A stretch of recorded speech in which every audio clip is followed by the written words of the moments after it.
Meeting संपन्न झाली। माननीय राजू शेठ कंट्रोल यांच्या ऑफिसवर या ठिकाणी राष्ट्रीय अध्यक्ष माननीय आरिफ खान साहेब तसेच संगमनेरहून आलेले गुफरान भाई इत्यादी सर्व कार्यकर्ते आम्ही या ठिकाणी उपस्थित आहोत।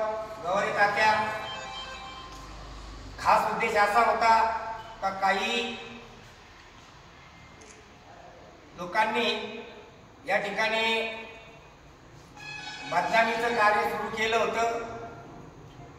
आरिफ खान साहेबांचं म्हणणं असं आहे का बाबा याबाबत आमचा कोणाशी वैर किंवा वाईटपणा नाहीये, परंतु तरी सुद्धा याच्यावर खोटं नाटं आम्हाला पांघरून बी घालायचं नाही। ती सत्यता आहे की त्या जनतेसमोर आणि आपल्या कार्यकर्त्यासमोर मांडायची आहे, याकरता ही मीटिंग इथं आयोजित केली।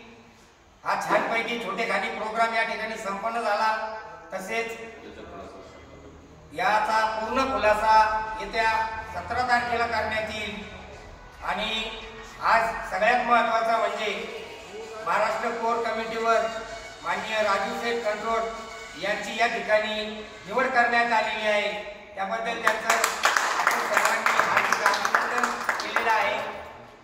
यानंतर 17 तारखेला उत्तराचं अध्यक्षपदी सुद्धा निवडण्यात येईल।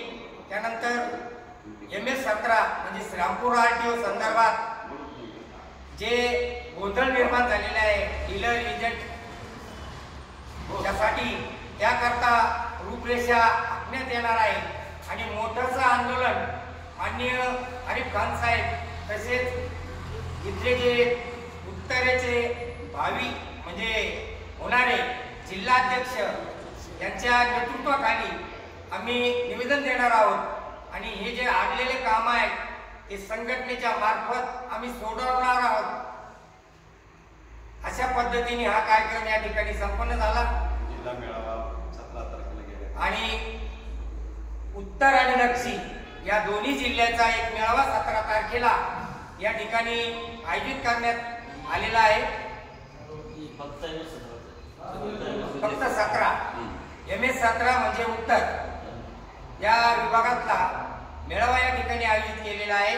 या मेळाव्यासाठी संगमनेर त्यानंतर श्रीरामपूर राहुरी कोपरगाव राहता शिर्डी नेवासा या 7 तालुक्यामधील सर्व कार्यकर्त्यांनी हजर राहावं अशी मी त्यांना नम्र विनंती करतो।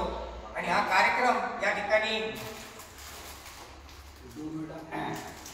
आज हमारे मार्गदर्शक ईसा बैठा इनका सालगिरह भी है, मगर अब भी मालूम पड़ा मुझे और अपने राष्ट्रीय